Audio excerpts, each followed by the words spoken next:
Assalamualaikum warahmatullahi wabarakatuh. Selamat siang anak-anak. Apa kabarnya hari ini? Sebelum dimulai, dilihat bawah bangkunya ada kotoran atau enggak? Ada bersih. Siapa hari ini yang enggak tidak masuk? Kenapa? Oh, udah pada dijenguk? Enggak ada surat izinnya?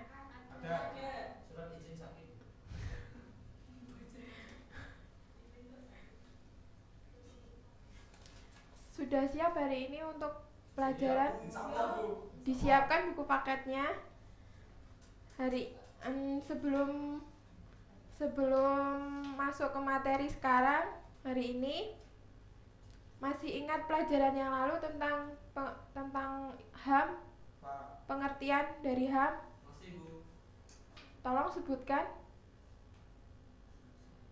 Jelaskan. Hak asasi manusia adalah hak yang diperoleh sejak lahir yang merupakan dari anugerah Tuhan Yang Maha Esa. Ya, makasih.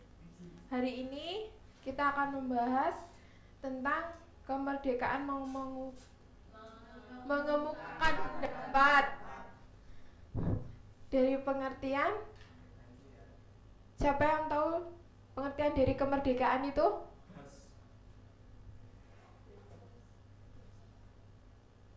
Kebebasan tanpa ada kekang dari pihak manapun. Yang kedua, mengemukakan pendapat. Ada yang tahu? Mbak Erlin?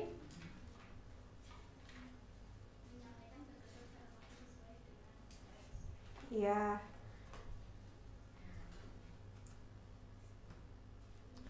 Semua dapat disimpulkan kemerdekaan mengemukakan pendapat merupakan hak setiap warga negara untuk menyampaikan pikiran baik secara lisan maupun tulisan secara bebas dan bertanggung jawab sesuai dengan ketentuan perundang-undangan yang berlaku. Perundang-undangan yang mengatur dan menjamin kebebasan mengemukakan pendapat masih ada yang bawa undang-undang, tolong dilihat.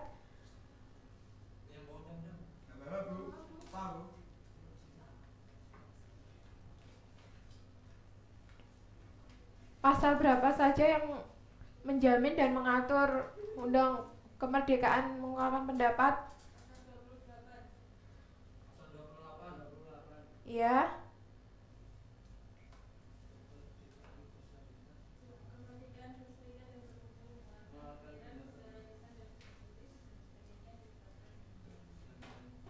Nah, terus pasal berapa lagi?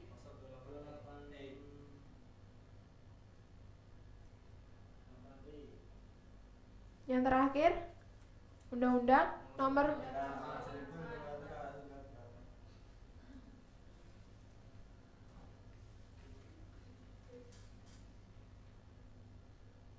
dalam berpendapat, pendapat itu harusnya bersifat bagaimana? Ada yang tahu? Ada yang mengerti?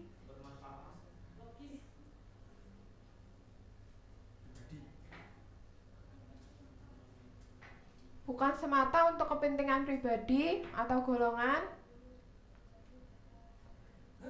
Kedua, dapat diterima akal dan bermutu. Contohnya bagaimana, Mbak Dwi? Bisa? Seperti di kelas kayak bertanya dan menjawab pertanyaan dari guru atau berpendapat tentang bagaimana berpendapat secara bebas dan bertanggung jawab, tidak menimbulkan perpecahan. Maksudnya tahu Mas Iksan tentang tidak menimbulkan perpecahan?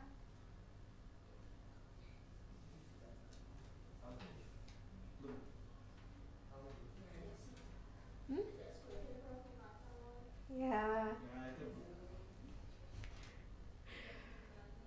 Sesuai dengan norma yang berlaku, norma berlaku yang ada di Indonesia. apa saja norma-norma yang ada berlaku di Indonesia? Norma asusila. Ya, agama. Ya, Norma. pinter semua sudah. Tidak menyinggung perasaan orang lain. Kalau pendapat itu menyinggung akan menimbulkan apa anak-anak? Ya, maka Kebencian. berarti pernah melakukannya. Pernah. Dalam mengumumkan pendapat ada berapa asas yang tercantum dalam Undang-Undang Nomor 9 Tahun 1998. Dalam mengumumkan pendapat berapa asas? Antaranya pertama, asas keseimbangan antara hak dan kewajiban. Jika hak dan kewajiban tidak seiring, akan tidak berjalan dengan baik. Asas musyawarah dan mufakat. Asas kepastian hukum dan keadilan. Asas proporsionalitas. Siapa yang tahu tentang asas proporsionalitas? Ada yang tahu? Asas yang meletakkan segala kegiatan sesuai dengan tujuan kegiatan itu sendiri. Yang terakhir, asas mufakat.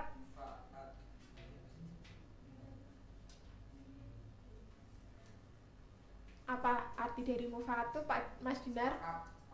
Sepakat. Kesepakatan bersama.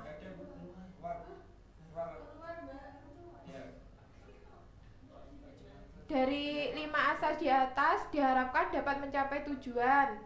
Yang pertama apa, Mbak Esti?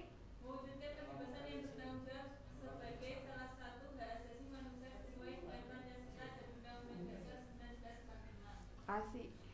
Yang kedua, Mbak Eni, tolong sebutkan. Mewujudkan perlindungan hukum yang konsisten dan berkesinambungan untuk menyampaikan pendapat. Yang ketiga, Mbak Endra. Mbak Endra. Menciptakan iklim yang bagus bagi perkembangan partisipasi dan kreativitas setiap warga negara sebagai perwujudan hak dan tanggung jawab dalam kehidupan demokrasi. Selanjutnya Mbak Erlin.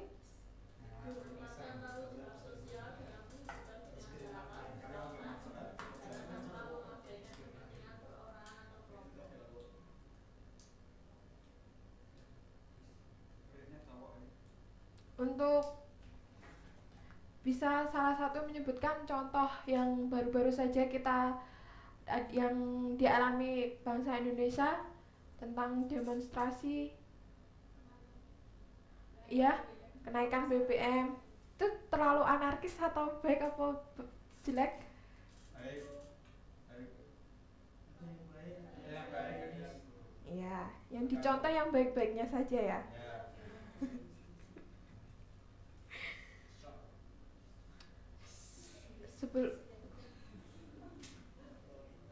Sudah paham dari materi yang saya ajarkan tadi? Ada yang bisa menyimpulkan? Tolong perwakilan salah satu. Mbak Dwi. Kesimpulan dari pengertian pelajaran tadi. Simpulkan sendiri pendapat kesimpulan Anda. Mas Dinar, Mak Esan. Kesimpulannya, kemerdekaan mengemukakan pendapat adalah berdasarkan pada kekangan dari pihak manapun dalam menyampaikan gagasan secara waktu sesuai dengan konteks.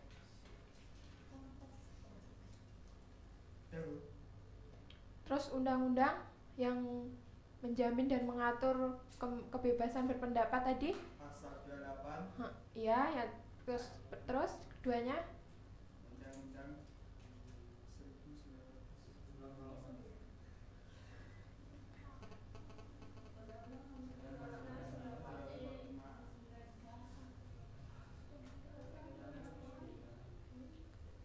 asas-asasnya tadi yang tercantum dalam Undang-Undang Nomor 9 Tahun 1908 itu ada berapa? Ada berapa? 5. Iya. Sebelum pelajaran hari ini diakhiri, ada pekerjaan rumah untuk dikumpulkan minggu depan. Tolong dibagi, Mbak. Iya.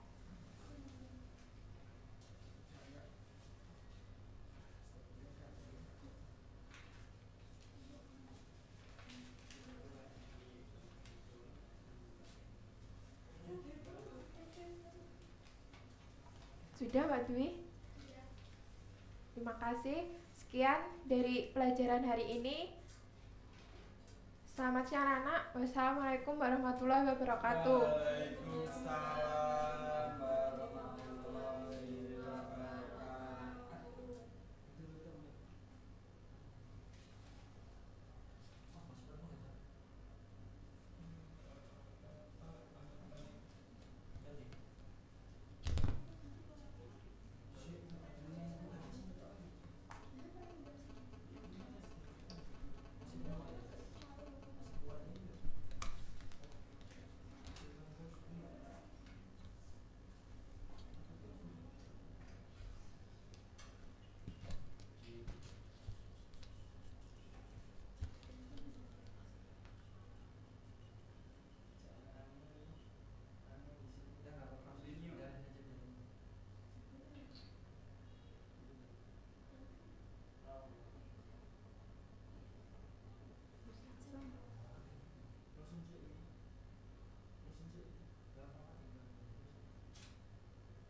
Assalamualaikum warahmatullahi wabarakatuh. Selamat siang.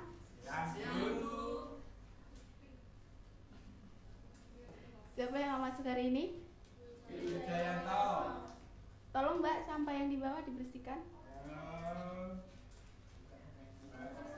Ya, untuk pelajaran hari ini kita akan membahas nilai-nilai Pancasila.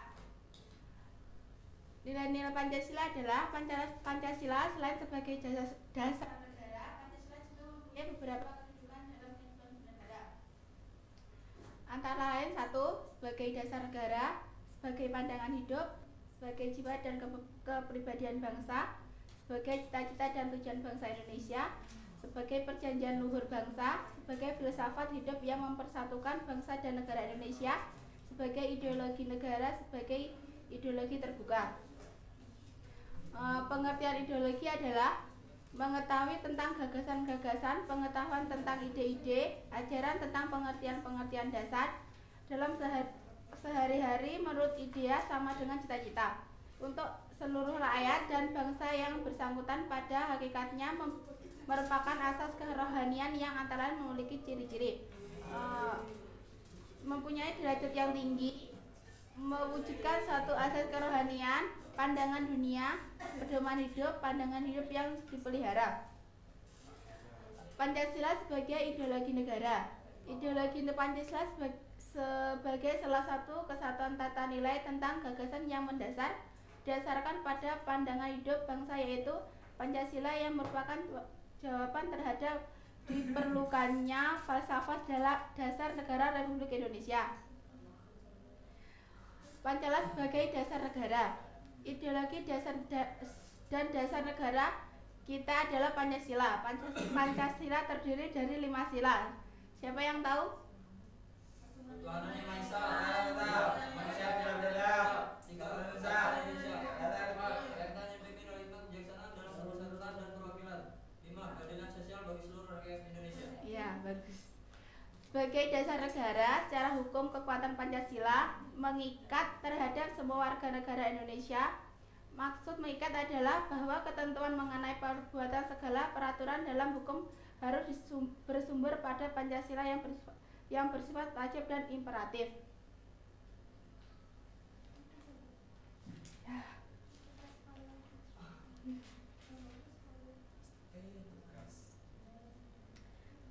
Kita semua sudah tahu tentang bahwa dasar negara yang digunakan ini adalah Pancasila. Selain dasar negara, Pancasila juga mempunyai beberapa kedudukan, yaitu tadi. Sudah mengerti?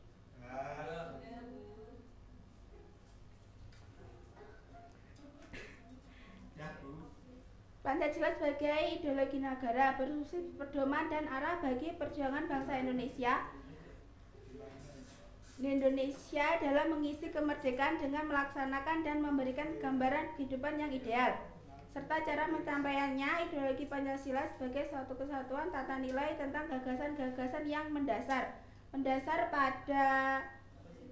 pada pandangan hidup bangsa, yaitu Pancasila yang merupakan jawaban terhadap perilaku filsafat negara yang merupakan Republik Indonesia. Yaitu pembahasan tentang nilai-nilai Pancasila. Yang belum jelas siapa? Sudah.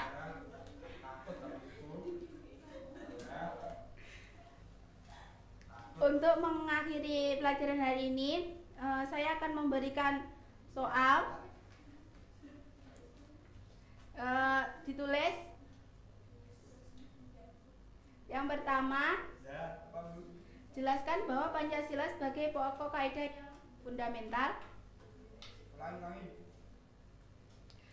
Jelaskan bahwa Pancasila sebagai pokok kaidah yang fundamental.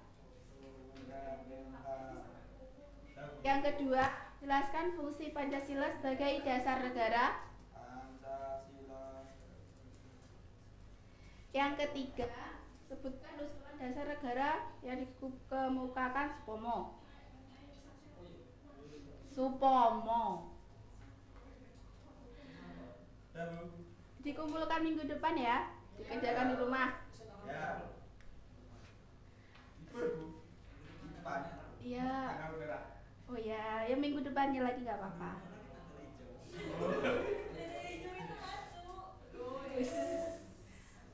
Sekian pelajaran hari ini.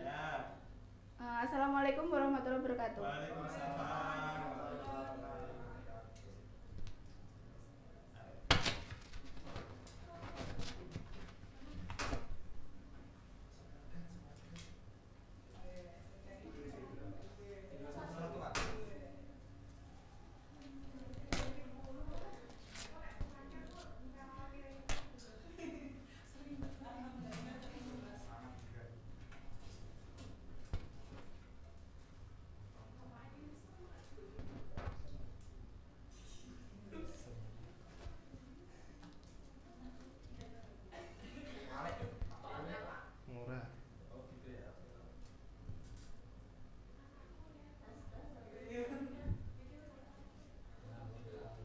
Baik, assalamualaikum warahmatullahi wabarakatuh.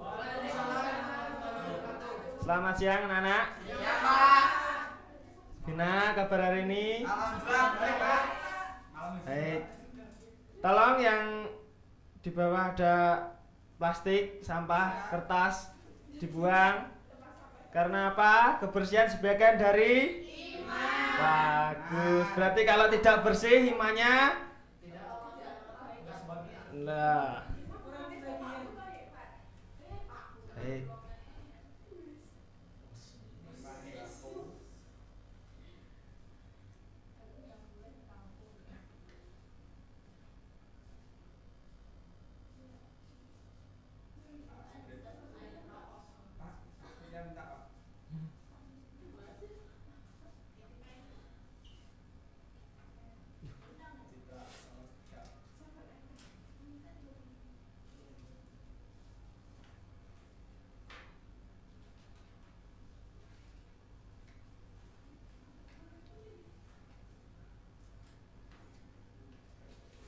Baik, di sini Bapak akan menjelaskan tentang proklamasi kemerdekaan dan konstitusi pertama. Tapi lebih spesifiknya Bapak akan membahas tentang suasana kebatinan konstitusi pertama. Di sini konstitusi pertama ada pengertian dari konstitusi, kemudian suasana kebatinan konstitusi, terus kemudian ada fungsi konstitusi. Baik, yang pertama ini ada istilah konstitusi atau pengertian dari konstitusi. Konstitusi berasal dari bahasa Perancis yang berarti konstituer, yang artinya membentuk atau membentuk negara. Terus kemudian dari bahasa Belanda yang artinya grondwet, yang artinya undang-undang yang menjadi dasar segala peraturan hukum.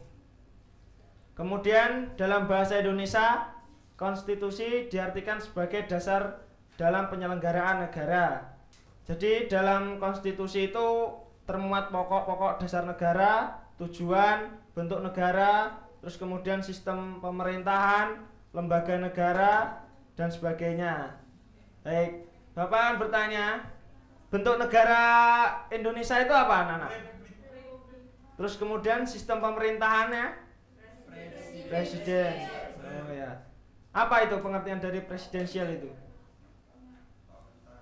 Ada yang tahu? Pemerintahan presidensial berarti dari kata presiden. Ya. Nah, berarti presiden menduduki apa? Sebagai kepala negara dan juga sebagai kepala pemerintahan. Baik. Terus kemudian Indonesia merdeka pada tanggal 17 Agustus 1945, itu diakui secara de facto. Kemudian secara de jure Indonesia belum memenuhi syarat sebagai sebuah negara. Mengapa demikian? Karena apa? Syarat-syarat yang kurang untuk membentuk negara Indonesia itu apa? Pada saat 17 Agustus 1945.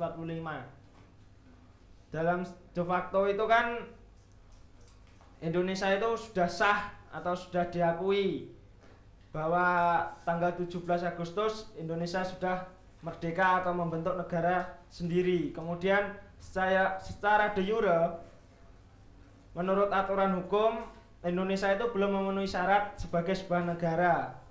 Mengapa demikian? Jawabannya ada di sini. Berdirinya negara, sebuah negara itu harus mempunyai syarat konstitutif dan deklaratif. Syarat konstitutif itu syarat mutlak yang harus ada untuk berdirinya sebuah negara. Yang pertama itu adanya wilayah. Jadi sebuah negara, pembentukan negara itu harus ada wilayahnya. Kalau tidak ada, mau bertempat tinggal di mana negara tersebut, mau diakui secara real itu tidak bisa kalau tidak ada wilayahnya. Terus kemudian ada penduduk yang menduduki wilayah tersebut. Jadi ada wilayah juga ada penduduknya. Kalau tidak ada penduduknya, kalau ada wilayahnya, siapa yang mau dipimpin atau yang mau mendiami wilayah tersebut. Terus kemudian ada pemerintahan yang berdaulat. Pemerintahan yang berdaulat di sini yang dimaksud itu, jadi ada presiden, ada wakil presiden, terus kemudian ada badan-badan hukum seperti itu. adanya pemerintahan yang berdaulat. Terus kemudian yang kedua, syarat deklaratif, yang artinya menerangkan adanya negara. Jadi ada pengakuan dari negara lain. Jadi seumpamanya Indonesia merdeka tanggal 17 Agustus 1945. Kemudian negara lain seperti Inggris, Jepang itu mengakui bahwa oh ternyata Indonesia sudah merdeka tanggal 17 Agustus 1945. Terus kemudian dari syarat konstitutif tadi, yang 3 syarat konstitutif tadi, Indonesia itu belum memenuhi syarat untuk nomor yang ketiga atau poin yang ketiga, adanya pemerintahan yang berdaulat. Mengapa demikian? Ada yang tahu?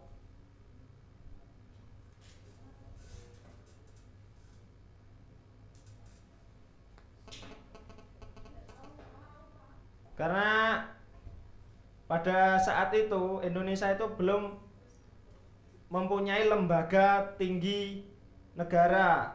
Jadi setelah merdeka, baru setelah merdeka pada tanggal 18 Agustus 1945, Indonesia membentuk lembaga tertinggi pertama yang disebut dengan PPKI atau Panitia Persiapan Kemerdekaan Indonesia. Terus kemudian pada saat itu PPKI langsung memutuskan putusan yang pertama kali. Ada 2. Yang pertama itu menetapkan konstitusi negara, yaitu Undang-Undang Dasar. Terus kemudian Pancasila sebagai dasar negara. Yang kedua, memilih dan menetapkan Insinyur Soekarno dan DRS Muhammad Hatta masing-masing sebagai presiden dan wakil presiden Indonesia yang pertama. Terus kemudian ini konstitusi ada 2 macam. Ada konstitusi tertulis dan tidak tertulis. Konstitusi tertulis itu seperti undang-undang, seperti peraturan yang ada di pemerintah, seperti itu. Terus kemudian konstitusi yang tidak tertulis itu seperti norma-norma yang berlaku di masyarakat, seperti itu ada konvensi atau aturan dasar yang timbul dan terpelihara dalam praktek penyelenggaraan negara. Kemudian masuk materi yang kedua, yaitu tentang suasana kebatinan konstitusi pertama. Untuk memahami sebuah konstitusi tidak cukup dengan membaca pasal-pasalnya, tetapi juga harus dipahami suasana kebatinan. Di sini ada bagaimana proses terjadinya negara. Terus dalam suasana bagaimana konstitusi tersebut dibentuk. Terus bagaimana isinya, jiwa dan semangat atau cita-cita hukum yang tertuang. Di sini ada fungsi konstitusi negara sebagai perjanjian atau kesepakatan untuk mendirikan negara. Kemudian sebagai akta atau dokumen. Jadi pembentukan sebuah negara itu harus ada bukti otentik atau bukti yang nyata. Itu tertuang dalam dokumen negara. Jadi Indonesia merdeka tahun 17 Agustus 1945. Di situ pemerintah atau konstitusi harus membuat akta atau dokumen secara resmi. Jadi yang diakui oleh negara lain, seperti itu. Jadi untuk yang ketiga itu melindungi hak-hak warga negara. Jadi selain mengurusi negara, Indonesia pemerintah juga harus mengurusi hak-hak warga negara supaya apa, tidak tertindas oleh penguasa. Terus yang keempat, konstitusi sebagai state fundamental norm atau kaidah negara yang mendasar sehingga landasan penyelenggaraan negara.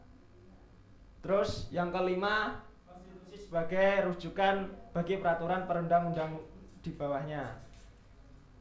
Ini kesimpulan dari materi tadi, bagaimana negara yang merdeka Indonesia menetapkan konstitusi pertama, yaitu disebut dengan Undang-Undang Dasar tahun 1945. Terus konstitusi merupakan hukum dasar dalam penyelenggaraan negara. Untuk dapat memahami dan menerangkan secara baik sebuah konstitusi perlu dipahami suasana kebatinan yang terkandung di dalamnya. Suasana kebatinan itu merupakan makna, isi, jiwa, watak, cita-cita, moral, dan hukum yang terkandung di dalamnya. Baik, dari sini ada yang ditanyakan? Ada yang ditanyakan? Baik, sekilas saja ini. Kalian sebagai generasi muda, generasi penerus bangsa, itu sekarang itu sudah enak. Kenapa enak? Dulu pejuang kita itu berjuang melakukannya dengan gencatan senjata. Tetapi sekarang kalian hanya mengisi kemerdekaan dengan berbagai hal atau hal yang positif. Contohnya itu kalian sekolah yang rajin seperti itu, terus nah seperti itu, pokoknya tidak mengorupsi uang SPP. Nah seperti itu. Jadi semesteran harusnya bayarnya itu sekian, dari rumah notanya dirubah. Nah itu kan orang tua nggak tahu, tapi ya seperti itu kan sudah menyeleweng dari aturan, atau menyeleweng untuk mengisi kemerdekaan itu kan tidak boleh. Ya kan? Biasanya kan seperti itu. Ya Mas Iksan ini kayaknya sering ini. Iya. Oh. Buat apa Mas itu? Buat apa seperti itu? Buat itu Pak. Kok jujur ini? Enggak Pak, gitu. Buat beli HP? Enggak. Buat sumbangan. Sumbangan ke warung kopi yang terdekat. Iya Pak. Sumbangan mau Salah satunya itu, Pak. Ali Sodako Pak saya.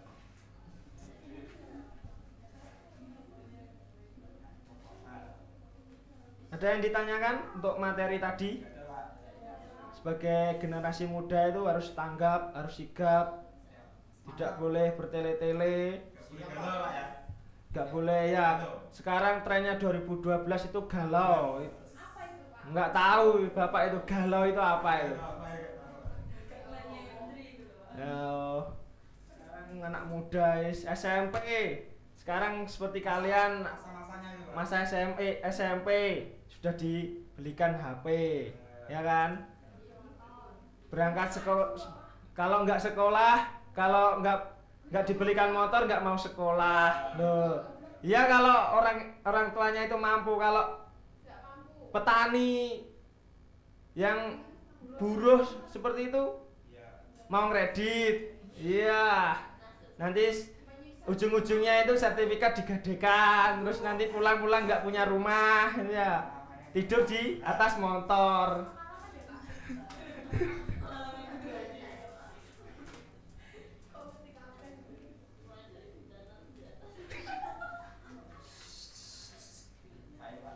Oke, sekarang Bapak akan memberikan kalian tugas. Tugas ini kalian kerjakan di sini saja.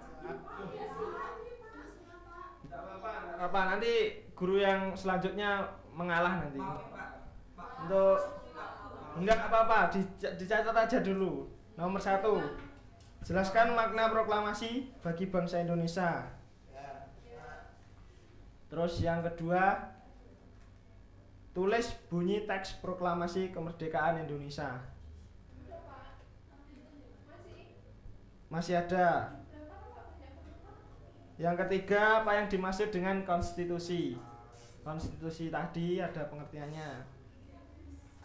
Terus sebut dan jelaskan syarat-syarat berdirinya sebuah negara secara de jure dan de facto. Yang lebih rinci de jure-nya saja. Tadi ada syarat konstitutif dan deklaratif tadi, pengertiannya apa, sisinya apa aja, seperti itu. Itu kerjakan di sini, nanti dikumpulkan. Terus kemudian untuk kelompok, kalian membentuk 4 kelompok, masing-masing 2 orang. Terus tugasnya di rumah, kalian menanyakan kepada nenek kalian atau yang siapa saja tokoh-tokoh tokoh tenang dulu. Tokoh-tokoh yang ada di lingkungan kita, masyarakat kita itu yang dulunya itu mungkin veteran berjuang atau mungkin sebagai seperti itu. Kalian tanyakan bagaimana perjuangan mereka dulu untuk seperti itu ya. Nanti minggu depan dikumpulkan, setiap kelompok nanti maju, wakilnya maju terus mengeluarkan pendapat. Nanti siapa nama neneknya, umur berapa, terus tempat tinggal di sana. Nanti kalau ada medianya ya direkam atau dipakai handycam seperti itu. Jadi tahu, Bapak itu tahu kalau kalian itu benar-benar bertanya. Jadi tidak mengarang bebas seperti itu. Baik.